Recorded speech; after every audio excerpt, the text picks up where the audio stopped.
دل گھبرا رہا ہے کہ ایسے حالات میں میں کیا کروں، میں کہاں جاؤں، ان حالات میں میرا کون سا سہارا بنے گا؟ اما عائشہ کہتی ہے کہ میرے دل میں خیال آیا کہ میں کہاں جاؤں۔ آپ فرماتی کہ میں کونے میں گئی، میں وضو کیا، مصلی پہ گئی، میں کہا کہاں جاؤں، میں رب کی بارگاہ کے علاوہ میرے پاس کون سی بارگاہ ہے؟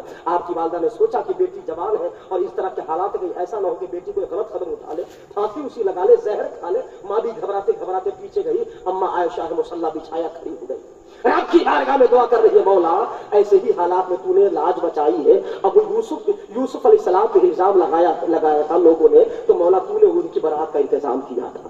یوسف علیہ السلام پہ زلیخا نے جب الزام لگایا، مصر کی عورتوں نے الزام لگایا، تو اللہ تعالیٰ نے 4 ماہ کے بچے کو قوت گویائی عطا فرمائی۔ 4 ماہ کے بچے نے کہا تھا کہ یوسف کا دامن داغدار نہیں ہے، یوسف نبی ہے، اور جو نبی ہوتا ہے اس کی اگلی زندگی بھی گناہوں سے پاک ہوتی ہے، بعد والی زندگی بھی گناہوں سے پاک ہوتی ہے۔ جو نبی ہوتا ہے خود بھی گناہوں سے پاک ہوتا ہے، اس پہ نگاہ ڈال دیتا ہے، اللہ تعالیٰ اس کے وجود کو بھی پاک کرتا ہے۔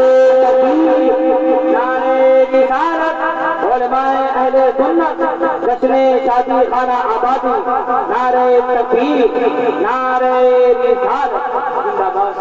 اما عائشہ کہتی ہے مولا آج میں کچھ نہیں کہوں گی، آج میں وہی کہوں گی جو مریم نے کہا تھا، آج میں وہی کہوں گی جو یوسف علیہ السلام کے باپ نے کہا تھا۔ مولا جب مریم کی عزت پہ آنچ آئی تھی تو تو نے بچایا تھا، یوسف کی عزت پہ آنچ آئی تھی تو تو نے بچایا تھا۔ مولا آج میں بھی وہی کہوں گی، قرآن کہتا ہے انما اشکو بثی و حزنی الی اللہ۔ مولا جس طرح یوسف علیہ السلام نے اپنے سارے معاملات کو، مریم نے اپنے سارے امور کو تیری بارگاہ کی طرف پھیر دیا تھا، مولا تیری بندی تیرے نبی کی بیوی بھی اپنے سارے معاملات حالات کو، اپنے غم کو، اپنے دکھ کو، اپنے درد کو تیری بارگاہ میں حوالے کرتی ہے۔ مولا تو چاہے تو نبی کی بیوی کو بچا لے، اور مولا تو چاہے وہ تیری وسیلت ہو، لیکن رب تو دیکھ رہا ہے میرا محبوب پاک ہے، میں بھی اس کی ساری آل و اولاد پاک ہے۔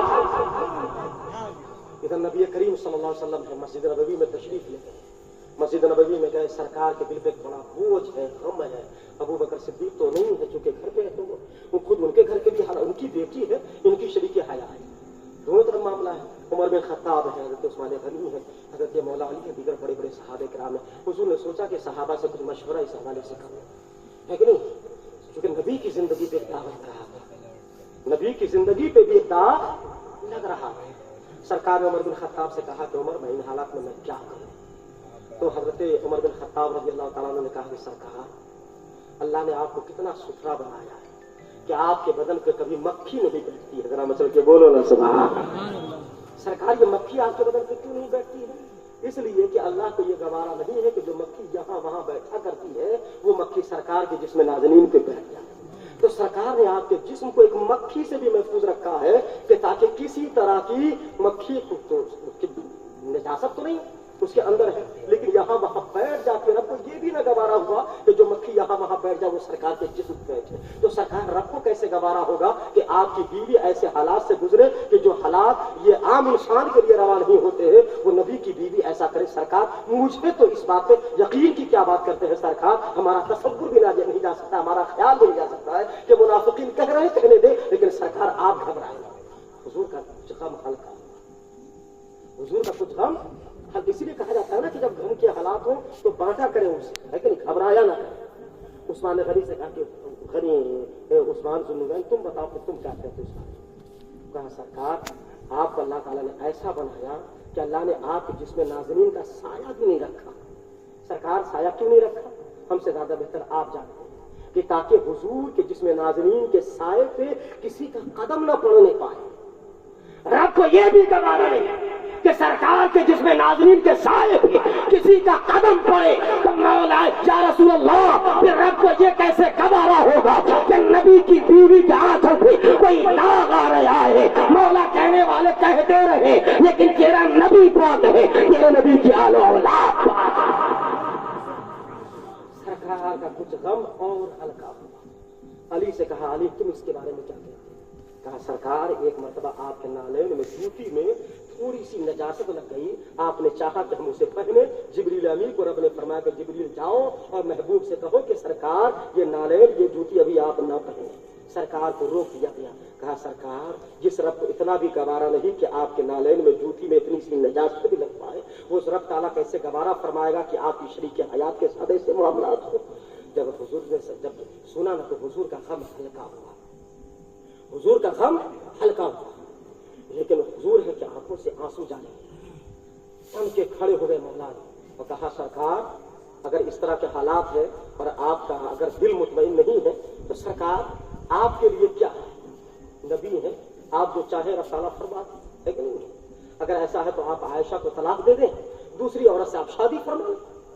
عائشہ کو طلاق دے دیں اور دوسری عورت سے آپ شادی فرما لیں. اتنا سنا نا کہ حضرت عمر بن خطاب نے تلوار نکال لی اور کہا یا رسول اللہ مجھے بتایا جائے کہ مدینے کا کون سا منافق ہے کہ آپ کے حوالے سے ایسی باتیں کر رہی ہے. آپ فیصلہ ہو کر رہے گا, یا تو عمر کی تلوار فیصلہ کرے گی یا اس کی گردنیں ہوگی. اتنا سنا میرے سرکار کھڑے ہو گئے ہیں اور کہا عمر آپ تو نے اپنے نبی کے غم کو ہلکا کر دیا ہے.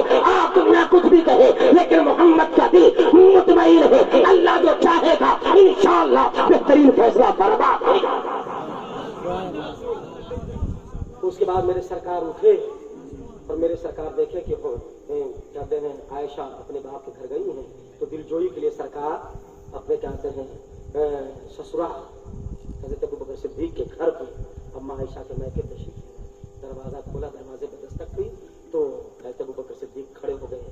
آپ کے دستے مبارک کو بوسہ دیا, چارپائی پہ جا کر سرکار کو بٹھایا. سرکار بیٹھے نا تو اما عائشہ کہتی کہ جب سرکار آئے نا تو میرے دل میں خیال آیا کہ میں جاؤں اور جانے کے بعد سرکار کے قدموں سے میں اتر جاؤں.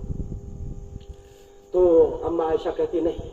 پھر میں نے سوچا کہ اس وقت میں نہیں جاؤں گی کیونکہ میں کہیں اور نہیں, میں رب کی بارگاہ میں چھپی ہوئی ہوں.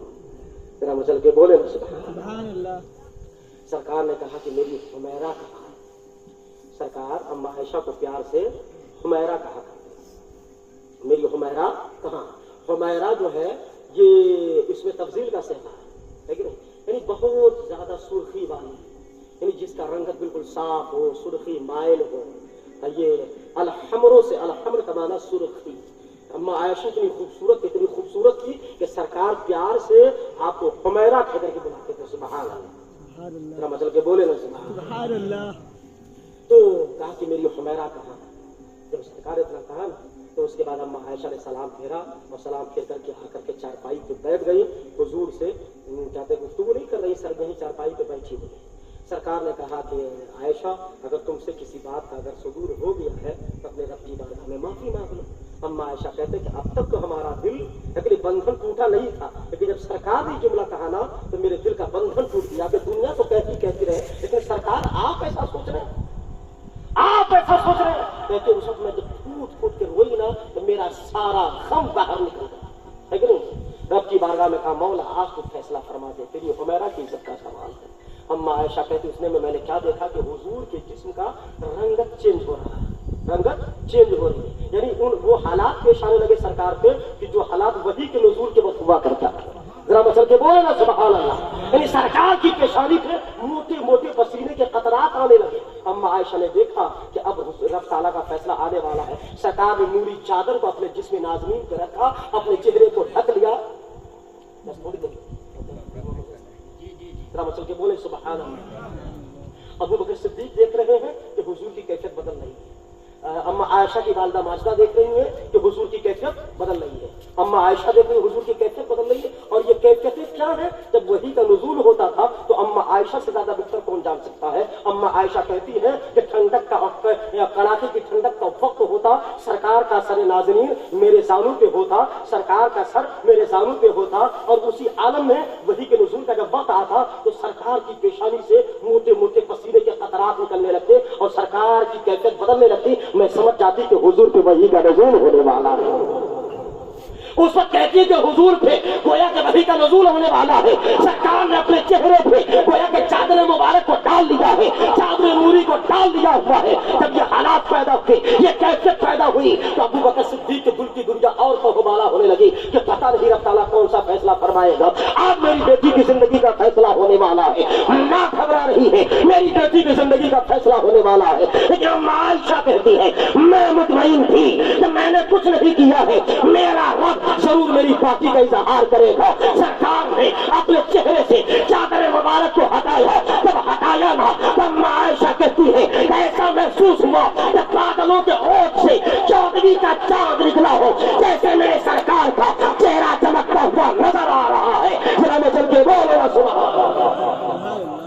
اس کے بعد جب مصطفیٰ پہ وحی کا نزول ہوا ہے میرے سرکار نے اس آیت کی تلاوت کیا ہے الخبیثات للخبیثین والطیبات للطیبین.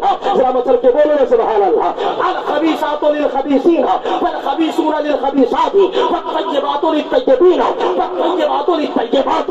یہ محبوب یہ میرا نظام قدرت ہے کہ جس انسان کا نیچر گندا ہوتا ہے جو ثانی ہوتا ہے بدکردار ہوتا ہے اس کے لیے میں عورتوں کا ویسے انتظام کرتا ہوں. اس کی بیوی جو ہونے والی ہوتی ہے وہ بھی بدکردار ہوتی ہے وہ بھی ثانیہ ہوتی ہے وہ بھی بدچلن ہوتی ہے اور پاک لوگوں کے لیے میں پاک بیویوں کا انتظام کرتا ہوں. ذرا مچل کے بولنے سبحان اللہ. اگر کوئی انسان اگر وہ پاک و صاف ہے پاک کردار ہے زنا کے قریب نہیں گیا گندگی کے قریب نہیں گیا تو اللہ تعالیٰ اس کے لیے ایسی ہی بیوی کا انتظام کیا. اور محبوب آپ تو پاکوں کے سردار ہے. ذرا مچل کے بولو نا سبحان اللہ. آپ متقیوں کے پردے سے سردار ہے آپ تو صدیقین کے سردار ہیں آپ نبیوں کے سردار ہیں جن کا عالم یہ ہے کہ جن کا ظاہر بھی پاک ہے باطن بھی پاک ہے اگلی زندگی بھی پاک ہے بعد والی زندگی بھی پاک ہے. محبوب آپ بھی پاک آپ کی آل و اولاد بھی پاک اہل بیت بھی پاک. مدینہ نہیں بلکہ یہاں بریلی کے تاجدار نے اسی کے لیے تو کہا تھا تیری نسل پاک میں ہے بچہ بچہ نور تھا تو ہے نور تیرا سب گھرانا نور. نعرے تکبیر نعرے رسالت علماء اہل سنت مسلک اعلیٰ حضرت فیضان اعلیٰ حضرت جشن شادی خانہ آبادی حضرت علامہ حامد رضا مصباحی. نعرے تکبیر نعرے رسالت. سورہ نور کی 18 آیتیں. کتنی آیتیں؟ 18 آیتیں. اما عائشہ کی پاکی پر صرف نازل ہوئی ہے. کتنی آیتیں؟ 18 آیتیں سورہ نور کی اما عائشہ کی پاکی پر نازل ہوئی. یوسف وہ آپ کا معاملہ ہوگا نہیں کہ 4 مہینے کے بچے نے گواہی دی تھی آپ کے پاکی کی. مریم وہ آپ کا معاملہ ہوگا کہ آپ کے بیٹے نبی اللہ کے نبی نے آپ کی پاکی کی گواہی دی تھی. لیکن آج سید الانبیاء کے گھر کا معاملہ ہے. ذرا مچل کے بولو نا سبحان اللہ. آج حرم پاک مصطفیٰ کا معاملہ ہے مصطفیٰ کی شریک حیات کا معاملہ ہے. آج کوئی بچہ گواہی نہیں دے گا آج کوئی نبی گواہی نہیں دے گا. آج محبوب رب کی قدرت آپ کے حرم پاک کی برات کا اظہار کرے گی. قرآن بولتا ہے میرا رب بولتا ہے محبوب آپ پاک ہیں آپ کی تمام بیویاں پاک ہیں. اس آیت میں رب تعالیٰ نے مکمل صاف صاف فرما دیا الخبیثات للخبیثین کہ برے لوگوں کے لیے بری بیویوں کا انتخاب ہوتا ہے. اگر بری عورتوں کے لیے برے شوہروں کا انتخاب ہوتا ہے. اچھے لوگوں کے لیے اچھی بیویوں کا انتخاب ہوتا ہے. اچھی بیویوں کے لیے اچھے شوہروں کا انتخاب ہوتا ہے. عزیزان ملت اسلامیہ یہ نظام قدرت ہے. جب ہم خود یعنی باکردار رہیں گے ہماری نگاہیں محفوظ رہیں گی ہمارا کردار محفوظ رہے گا ہمارا کیریکٹر محفوظ رہے گا تو انشاءاللہ حامد رضا آپ کو یہ ضمانت دیتا ہے کہ آپ کی جو شریک حیات ہوگی آپ کی جو بیوی ہوگی انشاءاللہ وہ بھی نیک ہوگی بدشرمندگی ہو. کیونکہ حامد رضا بھی کہتا ہے میرے رب کا قرآن کہتا ہے میرے رب کا قرآن کہتا ہے کہ پاک لوگوں کے لیے رب نے پاک بیویوں کا انتظام فرمایا ہے اور برے لوگوں کے لیے اللہ نے اسی طرح کی عورتوں کا انتظام فرمایا ہے. ہم کہتے ہیں آپ اپنے آپ کو پہلے دیکھیں آپ اگر اچھے ہیں تو آپ کے گھر کی عورتیں بھی اچھی رہیں گی انشاءاللہ. یہ تو رب کے قرآن نے فیصلہ کیا ہے. اس لیے فرمایا گیا کہ ہاں دیکھیں کہ اپنے کردار کو اپنی نگاہوں کو پاک و صاف رکھیں. بس آخری بات اخبار الاخیار شاید یہ علامہ شیخ عبدالحق محدث دہلوی کی بڑی بہترین کتاب ہے جس میں بزرگوں کا تذکرہ ہے. اخبار الاخیار یہ فارسی میں جس کا ترجمہ اردو میں بھی ملتا ہے. شیخ محقق نے وہ دلی کا بڑا پیارا واقعہ مشہور واقعہ آپ نے سنا ہوگا بیان کیا ہے. دلی میں قحط پڑا جیسے ابھی بارش نہیں ہو رہی ہے تاخیر چل رہی ہے کہ نہیں. مانسون جو ہے بالکل ابھی لوکل کی رفتار سے چل رہا ہے کہ نہیں. پورنیہ ہی میں اٹکا ہوا ہے کہ نہیں. یہ جو موسمیات والے ہیں جتنے ماہرین ہیں روزانہ پتہ لگاتے کہتے ہیں کہ اچھا آپ نیپال کی زیادہ فکر رکھتی ہیں.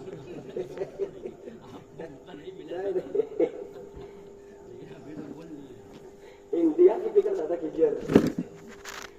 درود پاک پڑھیں اللہم صلی سیدنا مولانا محمد مبارک وسلم صلاۃ و سلام علیک یا رسول اللہ صلی اللہ تعالی علیہ وسلم. تو قحط پڑا ہوا تھا، بارش نہیں ہو رہی تھی. اب انسان بھی پریشان ہے، چرند و پرند بھی پریشان ہے، جانور بھی پریشان ہے، بارش ہی نہیں ہو رہی ہے، سبزہ نہیں ہو رہا ہے، دانا نہیں ہے، پھلا نہیں ہے، پانی نہیں ہے. ایک نہیں جامع مسجد کے پاس لوگوں کا جمگھٹا لگا ہوا ہے نماز استسقاء کے لیے. اس زمانے بڑے بڑے صوفیاء، بڑے بڑے فقہا، بڑے بڑے زہاد دلی کی سرزمین پر رہا کرتے تھے. ہے نہیں؟ دلی کی سرزمین تو اولیاء کی سرزمین ہے نا بھائی.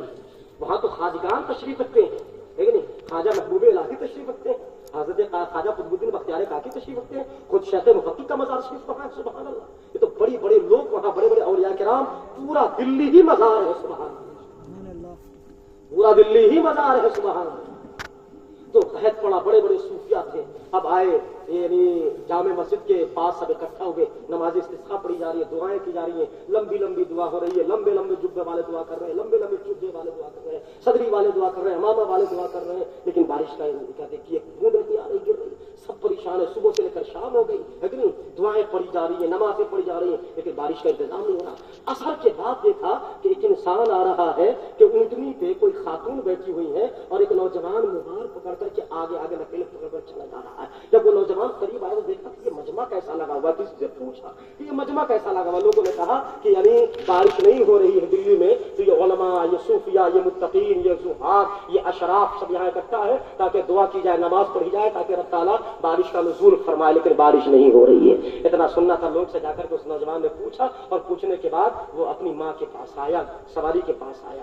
آنے کے بعد اپنے ماں کے آنچل کو پکڑا، آنچل کو پکڑا، رب کی بارگاہ میں اٹھایا، کہا مولا میں اس آنچل کے واسطے سے دعا کر رہا ہوں، اس ماں کے آنچل کے واسطے سے دعا کر رہا ہوں کہ جس ماں کا قدم کبھی برائی کی طرف نہیں اٹھا ہوا ہے. میری ماں کا ظاہر جتنا پاک اتنا بھی باطن پاک ہے. مولا میں اپنے ماں کی عفت و پاک دامنی تھا، میں واسطہ دے کر کے میں دعا کرتا ہوں کہ دلی والوں پہ کرم فرما دے، رحمتوں کا نزول فرما دے. اس کا دعا کرنا تھا کہ گھٹائیں چھائی، جھماجھم برسات ہونے لگی. علماء نے دیکھا کہ یہ کون سا نوجوان ہے، یہ کون سا نوجوان ہے. زہاد دیکھ رہے ہیں، اشراف دیکھ رہے ہیں، متقین دیکھ رہے ہیں، ہم تو دعائیں کر رہے ہیں، بوند کی بارش نہیں ہوئی. لیکن یہ کون سا نوجوان ہے جس نے دعا کی، رب نے رحمتوں کا نزول فرما دیا ہے. سارے علماء نے چھیڑ دیا، اے نوجوان کہ تیری زندگی کا کیا عالم ہے، تو نے کون سی دعا کی ہے. نوجوان نے کہا میں نے کچھ نہیں کہا ہے، میں نے صرف رب کی بارگاہ میں اپنے ماں کا آنچل پیش کیا ہے کہ مولا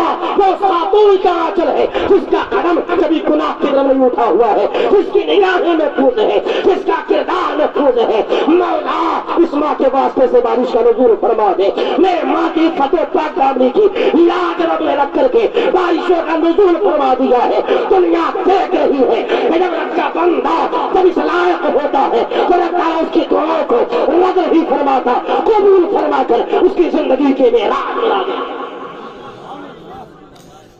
ہم کہتے کہ ہماری دعائیں قبول کیوں نہیں ہوتی ہیں.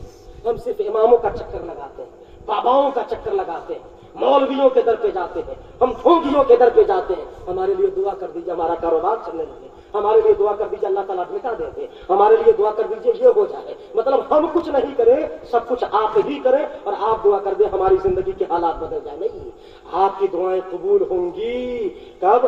جب آپ خود اپنے آپ کو سنوار لیں. تو کسی کے پاس جانے کی نہیں، جانا تو چاہیے، اچھی صحبت اختیار کرنا چاہیے، لیکن جب آپ کا کردار پاک ہوگا، زبان پاک ہوگی تو خود آپ کی دعائیں قبول ہوں گی. ذرا مسل کے بولے نا سبحان اللہ. آپ بھی مومن ہیں، آپ بھی مسلمان ہیں، آپ کی دعائیں بھی قبول ہوں گی. کون کہتا ہے کہ عام مومن کی دعا قبول نہیں ہوتی ہے، عام مسلمان کی دعا قبول نہیں ہوتی؟ ہوتی ہے. ارے بلکہ میں تو کہوں اس لیے فرمایا گیا کہ جب رب کی بارگاہ میں دعا کرو تو لچھے دار جملوں سے دعا نہیں کرو، ہے کہ نہیں؟ بڑے سجے سجائے جملوں سے دعا نہیں کرو، بلکہ رب کی بارگاہ میں جو انسان جس قدر ٹوٹے پھوٹے اگڑے بگڑے بے ترتیب جملوں سے دعائیں کرتا ہے نا، رب تعالیٰ اس کی دعاؤں کو اور قبول فرماتا ہے. سبحان اللہ. مسل کے بولے نا سبحان اللہ. ایک عام انسان سے دعا کرنے نہیں آتی ہے، تکلی زبان سے یا چاہے جیسی زبان ہے اسی زبان سے رب کی بارگاہ میں دعا کرتا ہے تو رب تعالیٰ کو اس کی ادا زیادہ پسند آتی ہے کہ نہیں؟ رب کو ہمارا ٹوٹا ہوا دل زیادہ پسند آتا ہے. ہمارے ٹوٹے ہوئے دل کو رب تعالیٰ زیادہ پسند کرتا ہے، ہمارے ٹوٹے پھوٹے جملے کو رب تعالیٰ زیادہ پسند کرتا ہے۔ اس لیے آپ یہ نہ سوچیں کہ صرف مولانا حضرات ہی کی دعائیں قبول ہوتی ہوں گی، ہے کہ نہیں ہے؟ کیونکہ ہمارا یہ تصور ہے، ہمارا یقین ایمان ہے کہ ہم چاہے جیسے بھی ہو، ہم سے اچھے ہمارے علماء ہیں۔ اتنا تو تصور ہے نا ہمارا الحمدللہ کہ ہم چاہے جیسے ہیں لیکن ہم سے اچھے ہمارے علماء ہیں، ہمارے امام صاحب ہیں، ہمارے یہ حفاظ کرام ہیں، یہ ہمارے قرآن اعظام ہیں، ہے کہ نہیں، جنہوں نے علم دین حاصل کیا، ہم سے اچھے ہیں۔ اس لیے ہم آتے ہیں کہ تاکہ دعا کریں، ہے کہ نہیں؟ لیکن آپ کی دعائیں بھی قبول ہوں گی، آپ بھی مومن ہیں، آپ بھی مسلمان ہیں۔ اپنے ٹوٹے پھوٹے جملوں سے رب تعالیٰ کو ہمیشہ یاد کریں، آپ دعا کریں مولا تو ہمیں ہمارے نبی کے واسطے سے، نبی کے درود کے واسطے سے ہماری دعاؤں کو قبول فرما دے، ہمیں پاک فرما دے، اچھے اعمال کی توفیق عطا فرما دے۔ تو یہ ٹوٹا ہوا دل ہے نا، پتہ نہیں رب تعالیٰ کب اسے قبول فرما لے تو آپ کی زندگی کا دریدر دور ہو جائے گا، پھر آپ بھی کامیاب ہیں، آپ کی آخرت بھی شاندار ہے۔ سبحان اللہ۔ اللہ تعالیٰ کی بارگاہ میں دعا کہ مولا تعالیٰ یہ جو شادی خانہ آبادی ہوئی ہے ہمارے بابو غلام سرور نہیں کرے شادی ہوئی، اللہ تعالیٰ ان کی زندگی کو کامیاب فرمائے، آنے والی زندگی میں خوب اچھی ساعتیں، اچھے لمحات نصیب فرمائے۔ بآخر دعوانا الحمد للہ رب العالمین۔ استغفر اللہ ربی من کل ذنب واتوب الیہ، لا الہ الا اللہ محمد رسول اللہ۔